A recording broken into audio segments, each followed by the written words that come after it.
welcome back to another video. Hope you all are doing well and staying safe at home. നമുക്കിന്ന് +2 ഇംഗ്ലീഷിൽ നിന്ന് crime and punishment കുറ്റവും ശിക്ഷയും എന്നൊരു short story നോക്കാം. ഇത് എഴുതിയിട്ടുള്ളത് R.K. നാരായണൻ. അദ്ദേഹം ഒരു ഇംഗ്ലീഷിൽ എഴുതുന്ന ഒരു ഫേമസ് ആയിട്ടുള്ളൊരു ഇന്ത്യൻ റൈറ്ററായിരുന്നു. അദ്ദേഹത്തിൻ്റെ എഴുത്തുകളിൽ ഒരു പ്രത്യേക രീതി എന്ന് പറയുന്നത് ഏത് സാധാരണക്കാരനും വായിച്ച് മനസ്സിലാക്കാവുന്നതേ ഉള്ളൂ, എളുപ്പത്തിൽ മനസ്സിലാക്കാൻ സാധിക്കുന്നതാണ്. അദ്ദേഹത്തിൻ്റെ എഴുത്തുകളിൽ സാധാരണ ജീവിതമാണ് അവർ എഴുതിയിരുന്നത്. അദ്ദേഹത്തിൻ്റെ ഒരു പുസ്തകം ദി ഗൈഡ് എന്ന പുസ്തകം ഒരു സിനിമയാക്കിയിട്ടുണ്ടായിരുന്നു എന്ന് പറയുന്നുണ്ട്. വളരെ ഹിറ്റായിട്ടുള്ളൊരു പടമായിരുന്നു എന്ന്. നമുക്കപ്പോൾ സ്റ്റോറി നോക്കാം. ഈ സ്റ്റോറി സ്റ്റാർട്ട് ചെയ്യുന്നത് ഒരു ടീച്ചർ പഠിപ്പിക്കുന്ന ഒരു സ്റ്റുഡൻറ്റിനോട് ചോദിക്കുന്നു, 16നെ 3 കൊണ്ട് ഗുണിച്ചാൽ എത്രയായിരിക്കും ഉത്തരം എന്ന്. അപ്പോൾ ആ ആൺകുട്ടി പറയില്ല. ആ ആൺകുട്ടി ടീച്ചറെ ഒരു കണ്ണുമീച്ച് നോക്കുകയാണ്. അത് കണ്ടപ്പോൾ ടീച്ചർ ഒന്നുകൂടിയും ചോദ്യം ആവർത്തിക്കുന്നു, 16നെ 3 കൊണ്ട് ഗുണിച്ചാൽ എത്ര? ആ കുട്ടി ഉടനടി 24 എന്ന് ഉത്തരം പറയുന്നു. അവൻ ഉത്തരം പറഞ്ഞ സമയത്ത് ആ കുട്ടിയുടെ ചുണ്ടുകളിൽ ഒരു കള്ളച്ചിരി അല്ലെങ്കിൽ ടീച്ചറെ വിഡ്ഢിയാക്കുന്ന രീതിയിൽ ചിരി ടീച്ചർക്ക് തോന്നി. അദ്ദേഹം ഈ തെറ്റ് പല പ്രാവശ്യം നേരത്തെ തിരുത്തിയിരുന്നു.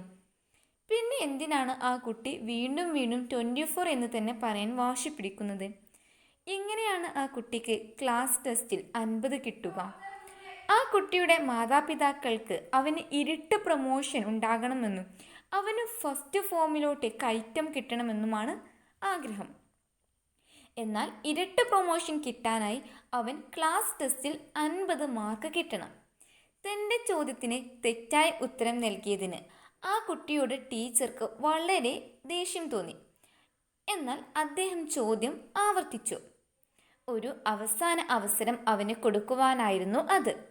ആ കുട്ടി അതേ ഉത്തരം തന്നെ വീണ്ടും പറഞ്ഞു, 24. ടീച്ചർ കുട്ടിയുടെ ചെകിടത്ത് നല്ല ഊരാടി അടിച്ചു. ആ കുട്ടി ടീച്ചറിനെ നോക്കി പൊട്ടിക്കരഞ്ഞു. ടീച്ചർ പെട്ടെന്ന് തൻ്റെ പ്രവൃത്തിയെപ്പറ്റി അതിശയിക്കുന്നു. കുട്ടിയോട് കരയാതിരിക്കാൻ ആവശ്യപ്പെടുന്നു. പക്ഷേ ആ കുട്ടി പറയുന്നു അവൻ്റെ പാരൻസിനോട് ഈ കാര്യം പറയുമെന്ന്. പാരൻസിനെ അറിയിക്കരുത് എന്ന് ടീച്ചർ കുട്ടിയോട് അപേക്ഷിക്കുകയാണ്. അദ്ദേഹം വളരെ വേവലാതിപ്പെടുന്നു. ഭാഗ്യത്തിന് ഈ നഴ്സറി മെയിൻ ബിൽഡിങ്ങിൽ നിന്നും കുറച്ച് അകലെയായിരുന്നു. അവനത് അവൻ്റെ അമ്മയോട് കാര്യം പറയുമെന്ന് കുട്ടി പറയുന്നു. ആ കുട്ടി ഒരു മാലാഖയാണ്. ഒരിക്കലും അവൻ്റെ പേരൻസ് പറഞ്ഞിരുന്നു, നുണക്കുഴിയും ചിരിയും ഓമനത്വമുള്ള ഒരു മാലാഖ. അവന് ചിറകുകളുടെ അഭാവം മാത്രമേ ഉണ്ടായിരുന്നുള്ളൂ. അവൻ അവരുടെ ഒരേ ഒരു കുട്ടിയാണ്. അതുകൊണ്ട് തന്നെ അവനെ വളരെ വാത്സല്യത്തോടെയാണ്, വളരെ സ്നേഹത്തോടെയാണ് നോക്കിയിരുന്നത്. ധാരാളം പണവും അവർ ഒരു നഴ്സറി പണിക്കഴിപ്പിച്ചു. വിലപിടിപ്പുള്ള ടോയ്സുകൾ വാങ്ങിക്കൊടുത്തു. ചെറിയ വലിപ്പത്തിലുള്ള ഫർണിച്ചർ സെറ്റ് അവിടെ ഒരുക്കി കൊടുത്തു. തോട്ടത്തിൽ കറങ്ങി നടക്കാൻ ഒരു ചെറിയ കാലുകൊണ്ട് പ്രവർത്തിപ്പിക്കുന്ന മോട്ടോർ കാർ അവന് വാങ്ങിക്കൊടുത്തു. ആവശ്യാനുസരണം കഴിക്കാനായി ചോക്ലേറ്റുകളും ബിസ്ക്കറ്റുകളും അവൻ്റെ കബോർഡിൽ നിറച്ചിരുന്നു. അപ്പോൾ ഇവിടെ മനസ്സിലാക്കേണ്ട കാര്യം, ആ കുട്ടിയുടെ പേരൻസ് ആ കുട്ടിയെ ഈ ടീച്ചർ അടിച്ചു എന്ന് കേട്ടാൽ ഏത് രീതിയിലായിരിക്കും പെരുമാറുക എന്നുള്ളൊരു ഭയം ആ ടീച്ചറുടെ മനസ്സിൽ നല്ലവണ്ണം ഉണ്ടായിരുന്നു.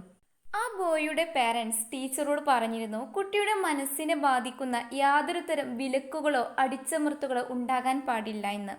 നിയന്ത്രണങ്ങളും അടിച്ചമർത്തുകളും ഉണ്ടാകുകയാണെങ്കിൽ അവൻ്റെ ജീവിതം മുഴുവൻ നശിക്കും. പാരൻസിൻ്റെ ഭാഗത്തു നിന്നും വളരെയധികം അച്ചടക്കം ഉണ്ടാകേണ്ടതുണ്ട് എന്നുള്ള കാര്യം അവർക്കറിയാം. പക്ഷേ അതിന് അതിൻ്റേതായ ശ്രേഷ്ഠതയുണ്ട്. ഒരു ആരോഗ്യമുള്ള പൗരനെ വളർത്തിയെടുക്കണമെന്നാണ് അവൻ്റെ പാരൻസിൻ്റെ ആഗ്രഹം. ആ കുട്ടിയുടെ പാരൻസിൻ്റെ ഇത്തരത്തിലുള്ള കാര്യങ്ങളൊക്കെ ടീച്ചർ പുറമെ സമ്മതിച്ചതായി ഭാവിച്ചു. അയാൾക്ക് കൂടുതൽ വിശ്വാസമായി. ആ കുട്ടിയെ ഓരോരോ ദിവസം കാണുമ്പോഴും പഠിപ്പിക്കുമ്പോഴും ആ കുട്ടിക്ക് ആവശ്യം പുകഴ്ത്തലല്ല, അടിയാണെന്ന്, തലോടലല്ല, തല്ലാണെന്ന്. ടീച്ചറിൻ്റെ ജീവിതം വളരെ ബുദ്ധിമുട്ടുള്ളതായിരുന്നു. എല്ലാ മാസവും അവൻ്റെ പാരൻസ് കൊടുക്കുന്ന 30 രൂപയാണ് അദ്ദേഹത്തിനുള്ള ഏക ആശ്വാസം.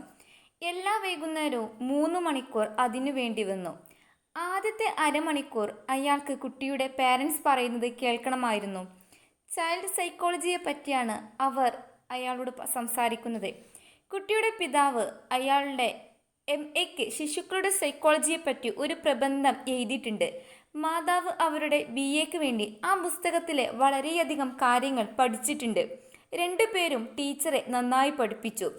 അവരുടെ ആവശ്യം അയാൾ ആ കുട്ടിയോട് അവനൊരു കട്ടി കുറഞ്ഞ ഗ്ലാസ് കൊണ്ട് ഉണ്ടാക്കിയിട്ടുള്ള എന്തോ പോലെ പെരുമാറണമെന്നാണ്. പുറമേയെങ്കിലും ടീച്ചർക്ക് അവരോട് അനുകൂലിക്കണമായിരുന്നു. പക്ഷേ ഒരു ചെറിയ ഗോറില്ലയെയാണ് അയാൾ മാനേജ് ചെയ്യേണ്ടത് എന്ന് അയാൾക്ക് നല്ല പോലെ അറിയാമായിരുന്നു. തേങ്ങിക്കരയുന്ന കുട്ടിയെ എങ്ങനെയാണ് സമാധാനിപ്പിക്കുക എന്ന് ടീച്ചർക്ക് അറിയില്ല. അയാൾ കുട്ടിയോട് പറയുന്നു, അവൻ കൊച്ചു കൊച്ചു കാര്യങ്ങൾക്ക് വേണ്ടി കരയരുത്, അവനൊരു പട്ടാളക്കാരനെ പോലെ പെരുമാറണമെന്ന്. അപ്പോൾ ആ കുട്ടി പറയാണ്, പട്ടാളക്കാരൻ തന്നെ അടിച്ചാൽ തോക്കുകൊണ്ട് വെടിവെക്കുമെന്ന്. ടീച്ചർ അതൊരു വലിയ തമാശയായിട്ട് എടുക്കുന്നു, ചിരിക്കുന്നു. അത് കണ്ട് ആ കുട്ടിയും അതോടൊപ്പം തന്നെ ചിരിക്കുന്നു. അപ്പോൾ ടീച്ചർ ആ കുട്ടിയോട് പോയി മുഖം കഴുകുവാൻ പറഞ്ഞു. നഴ്സറിയോട് ചേർന്ന് ഒരു നല്ല നീല നിറത്തിലുള്ള പോർസിലിൻ ക്ലോസറ്റ് ഉണ്ടായിരുന്നു. ആ കുട്ടി അദ്ദേഹം പറഞ്ഞത് അനുസരിച്ചില്ല. മാത്രമല്ല അന്നത്തെ ലെസൺ മതിയാക്കാൻ ടീച്ചറോട് ആജ്ഞാപിക്കുകയും ചെയ്തു. ടീച്ചർ പറഞ്ഞു പറ്റില്ല. എന്നാൽ ആ കുട്ടി പറയുന്നു, ടീച്ചർ തന്നെ തല്ലിയ കാര്യം അവൻ അവൻ്റെ അമ്മയോട് പറയുമെന്ന് ഭീഷണിപ്പെടുത്തി. അവൻ കസാരയിൽ നിന്നും എഴുന്നേൽക്കുന്നു. ടീച്ചർ അവനെ അവിടെ തന്നെ പിടിച്ചിരുത്തുന്നു. 1 മണിക്കൂർ കൂടി അവന് അവിടെ ഇരിക്കേണ്ടതുണ്ട് എന്ന് പറയുന്നു. അപ്പോൾ ആ കുട്ടി പറയുന്നു, അവൻ എഞ്ചിൻ റെയിലിൽ ഓടിക്കും, അദ്ദേഹം അത് നോക്കിയിരിക്കണം. ടീച്ചറിന് ആകെ ഒരു വേവലാതിയായി. കുട്ടിയുടെ പിതാവ് അവിടെ വരികയാണെങ്കിൽ പ്രശ്നങ്ങളുണ്ടാകും. അപ്പോൾ കുട്ടി ഒരു നിർദ്ദേശം കൊടുക്കുന്നു. ടീച്ചർ പറയണം അതൊരു എഞ്ചിൻ പാഠമാണെന്ന്. അവൻ അലമാരിക്കടുത്തേക്ക് പോയി. അത് തുറന്ന് ഒരു ട്രെയിൻ സെറ്റ് പുറത്തെടുത്തു. അവൻ ട്രാക്ക് കൂട്ടി യോജിപ്പിക്കാൻ തുടങ്ങി. അവൻ എൻജിൻ കീ കൊടുത്ത് ട്രാക്കിൽ വെച്ചു. അത് വട്ടത്തിൽ ഓടാൻ തുടങ്ങി. ടീച്ചർ ഒരു സ്റ്റേഷൻ മാസ്റ്ററായിട്ട് ആക്ട് ചെയ്യാൻ പറഞ്ഞു. സ്റ്റേഷൻ മാസ്റ്ററാകാൻ ടീച്ചർ സമ്മതിച്ചില്ല. 2 ദിവസങ്ങൾക്കകം കുട്ടി ടെസ്റ്റ് ഉണ്ട് എന്ന് അദ്ദേഹം അവന് ഓർമ്മിപ്പിച്ചു. കുട്ടി പിന്നെയും നിർബന്ധിപ്പിച്ചു. ലാസ്റ്റ് ടീച്ചർക്ക് ദേഷ്യം വന്നു. അദ്ദേഹത്തിന് സ്റ്റേഷൻ മാസ്റ്റർ ആകേണ്ട എന്ന് അദ്ദേഹം വീണ്ടും പറയുന്നു. കുട്ടി അവൻ്റെ കവിൾ തൊട്ടിട്ട് പറയുന്നു, ഇപ്പോഴും അവന് വേദനയുണ്ട്, അവൻ അവൻ്റെ അമ്മയെ കാണണമെന്ന്. അവൻ വാതിലിനടുത്തേക്ക് നീങ്ങി. കുട്ടിയുടെ കവിൾ ഇപ്പോഴും ചുവന്നിരിക്കുകയാണ്. അത് കാരണം പേടിച്ചിട്ട് ടീച്ചർ ചോദിച്ചു, സ്റ്റേഷൻ മാസ്റ്ററായിട്ട് എന്താണ് അയാൾ ചെയ്യേണ്ടത് എന്ന്. കുട്ടി പറയുന്നു, ട്രെയിൻ സ്റ്റേഷനിൽ എത്തുമ്പോൾ അദ്ദേഹം വിസിൽ ഊതണം. വളരെ ആളുകൾ ടിക്കറ്റ് വാങ്ങിച്ചിട്ടുള്ളത് കാരണം ട്രെയിൻ ഡ്രൈവറോട് ട്രെയിൻ നിർത്തുവാൻ പറയണം. ടീച്ചർ അവൻ പറയുന്നത് അനുസരിച്ചു. 30 മിനിറ്റ് കഴിഞ്ഞപ്പോഴേക്കും അയാൾ ഈ കളിയിൽ വളരെ ക്ഷീണിതനായി. അയാൾ എഴുന്നേറ്റു. എന്നാൽ കുട്ടിക്കത് സങ്കടമായി. ടീച്ചറിൻ്റെ ഭാഗ്യത്തിന് ആ ട്രെയിൻ നീങ്ങുവാൻ വിസമ്മതിച്ചു. കുട്ടി അത് ടീച്ചർക്ക് കൊടുത്തു. അത് നന്നാക്കാൻ അയാളോട് പറഞ്ഞു. ടീച്ചർ അത് അയാളുടെ കയ്യിൽ വെച്ച് തിരിച്ചും മറിച്ചും നോക്കിയിട്ട് പറയുന്നു, അയാൾക്ക് അതിനെപ്പറ്റി ഒന്നും തന്നെ അറിയില്ല എന്ന്. എന്നാൽ ആ കുട്ടി ട്രെയിൻ ഓടണമെന്ന് വാശി പിടിക്കുന്നു. ടീച്ചർക്ക് എന്ത് ചെയ്യണമെന്ന് അറിയില്ല. അയാൾ ഒരു മെക്കാനിക്കലായി അറിവുള്ള ഒരാളല്ലായിരുന്നു. അയാൾക്കൊരു സ്ക്രൂ തിരിക്കാൻ പോലും അറിയില്ല. അത് അയാളുടെ ജീവൻ രക്ഷിക്കാൻ വേണ്ടിയായിട്ടെങ്കിൽ പോലും. കുട്ടി ശക്തിയോടെ തറയിൽ ചവിട്ടുന്നു. എന്നിട്ടൊരു വലിയ ആളെപ്പോലെ നോക്കുന്നു. ആ ടീച്ചർ അത് മാറ്റി വെച്ചിട്ട് പറയുന്നു, അയാൾക്കത് നന്നാക്കാൻ കഴിയില്ല എന്ന്. അപ്പോൾ ആ കുട്ടി ടീച്ചറോട് ഒരു കഥ പറയാൻ ആവശ്യപ്പെടുന്നു. ടീച്ചർ കുട്ടിയോട് പറയുന്നു, സമയം 8 അവൻ്റെ കണക്ക് ഇതുവരെയും ചെയ്തിട്ടില്ല എന്ന്. എന്നാൽ കുട്ടിക്കുണ്ടോ കണക്ക്? കുട്ടി കഥ കേൾക്കണമെന്ന് വാശി പിടിക്കുന്നു. ടീച്ചർ പറ്റില്ല എന്ന് പറഞ്ഞപ്പോൾ കുട്ടി അവൻ്റെ പിതാവിനെ വിളിക്കുന്നു. ടീച്ചർ അവനോട് ചോദിക്കണേ, എന്തിനാണ് നീ നിൻ്റെ ഉപ്പാനെ വിളിക്കുന്നേ? അപ്പോൾ ആ കുട്ടി മറുപടി പറയുന്നു, അവന് പിതാവിനോട് ഒരു പ്രധാനപ്പെട്ട കാര്യം പറയാനുണ്ട്. ഒരു പോത്തിൻ്റെയും പുലിയുടെയും കഥ പറയുവാൻ ടീച്ചർ ആരംഭിക്കുന്നു. അത് പറഞ്ഞപ്പോൾ ടീച്ചർ പേടിച്ചു. പിന്നെ അയാൾ ആലിബാബയും 40 കള്ളന്മാരും എന്ന കഥയിലോട്ട് കടക്കുന്നു. പിന്നെ അലാവുദ്ദീൻ്റെ വിളക്ക് എന്ന ആ കഥയും തുടരുന്നു. ആ കുട്ടി ശ്രദ്ധിച്ച് കേട്ടുകൊണ്ടിരുന്നു. അവൻ പറയുന്നു, അവൻ പോത്തിൻ്റെ കഥ വീണ്ടും കേൾക്കണമെന്ന്. ടീച്ചറിന് പറഞ്ഞ് ശ്വാസം കിട്ടാതായി. അദ്ദേഹം സ്കൂളിൽ 6 മണിക്കൂർ പഠിപ്പിച്ചിട്ടാണ് ഇങ്ങോട്ട് വരുന്നത്. അദ്ദേഹം പറയുന്നു, അയാൾ ആ കഥ നാളെ പറയാമെന്ന്. അയാളുടെ എല്ലാ ശ്വാസവും നിലച്ചിരിക്കുകയായിരുന്നു. ആ കുട്ടി അവൻ്റെ പാരൻസിനോട് അടിയുടെ കാര്യം പറയുമെന്ന് പിന്നെയും ഭീഷണിപ്പെടുത്തി. അവൻ വീട്ടിലേക്ക് ഓടുന്നു. ടീച്ചർ അവനെ പിന്തുടരുന്നു. ആ കുട്ടി അദ്ദേഹത്തെക്കാൾ വളരെ വേഗത്തിലാണ് ഓടിയത്. അങ്ങനെ ടീച്ചർക്ക് തോട്ടത്തിന് ചുറ്റും 3 പ്രാവശ്യം ഓടേണ്ടി വന്നു. ടീച്ചർ തളർന്നതായി കാണപ്പെട്ടു. കുട്ടിക്ക് അയാളോട് കുറച്ച് ദയ തോന്നി. എന്നിട്ട് അവൻ റോസാ ചെടികൾക്ക് അടുത്ത് നിന്നു. ടീച്ചർ അവൻ്റെ അടുത്തെത്തിയ ശേഷം അവൻ വീണ്ടും ഓടാൻ തുടങ്ങി. ആ കുട്ടി ഈ കളി വളരെ ആസ്വദിച്ചിരുന്നു. ടീച്ചറിൻ്റെ ശ്വാസം ഏറെക്കുറെ നിലച്ചു. അയാൾക്ക് അയാളുടെ ചുറ്റും ഇരുട്ട് പരക്കുന്നതായി തോന്നി. അയാൾ പൂമുഖവാതിലിൻ്റെ പടിയിൽ തളർന്നിരുന്നു. അതായത് ഒരു വാതിലിൻ്റെ പടിയിൽ ഇരുന്നു എന്ന്.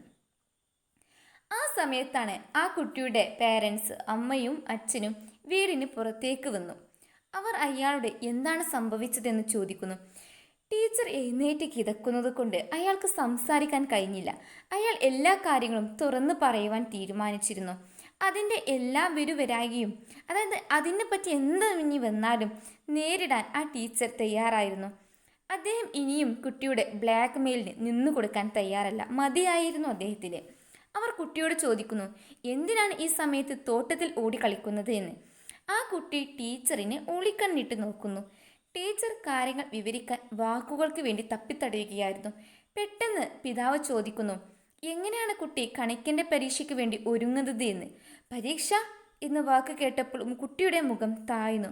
അവൻ അവൻ്റെ പാരൻസിൻ്റെ പുറകിൽ പോയി നിന്ന് ടീച്ചറിൻ്റെ നോട്ടം കൊണ്ടും ആംഗ്യക്കൊണ്ടും അവനെ ചതിക്കല്ലേ എന്ന് അപേക്ഷിക്കുന്നു. ടീച്ചർ പറയുന്നു, കുട്ടി പരീക്ഷയ്ക്ക് ഒരുവിധം ഒരുങ്ങിയിട്ടുണ്ട് എന്ന്. അവന് 16ൻ്റെ ഗുണനപ്പട്ടിക കുറച്ചുകൂടി പഠിക്കാനുണ്ട്. കുട്ടിക്ക് നന്നായി ആശ്വാസം തോന്നി. കുട്ടി അയാളുടെ സഹായത്തിന് നന്ദിയുള്ളവനാണെന്ന് ടീച്ചർക്ക് മനസ്സിലായി. അതുമാത്രമല്ല, ആ കുട്ടി ടീച്ചർ അവനെ അടിച്ച കാര്യം അവൻ്റെ പാരൻസിനോട് ഇനി ഒരിക്കലും പറയുകയില്ല എന്നും. പിതാവിനോട് ഗുഡ് നൈറ്റ് പറഞ്ഞു കഴിഞ്ഞ് ടീച്ചർ അദ്ദേഹത്തോട് പറയുന്നു, പാഠങ്ങൾ എല്ലാം നേരത്തെ തന്നെ പഠിച്ചു കഴിഞ്ഞു. കുട്ടിയുടെ മനസ്സ് സന്തോഷിപ്പിക്കുവാൻ വേണ്ടി അവർ വെറുതെ കളിച്ചു കൊണ്ടിരിക്കുകയായിരുന്നു എന്ന്. എന്ത് നല്ല ടീച്ചറല്ലേ, പാവാണ്. സത്യത്തിൽ ആ ഭീഷണിയെ പേടിച്ചുകൊണ്ടാണ്. എന്നാൽ അവസാനമായിട്ട് ടീച്ചർ ഇങ്ങനെ ചെയ്തത് കാരണം ഇനിയൊരു പക്ഷേ ആ കുട്ടി 16ൻ്റെ ഗുണനപ്പട്ടിക ശരിക്കും പഠിക്കും. ഈ സ്റ്റോറി ക്രൈം ആൻഡ് പണിഷ്മെൻറ്റ് നല്ലൊരു ഹ്യൂമറസ് സ്റ്റോറിയാണ് അല്ലേ.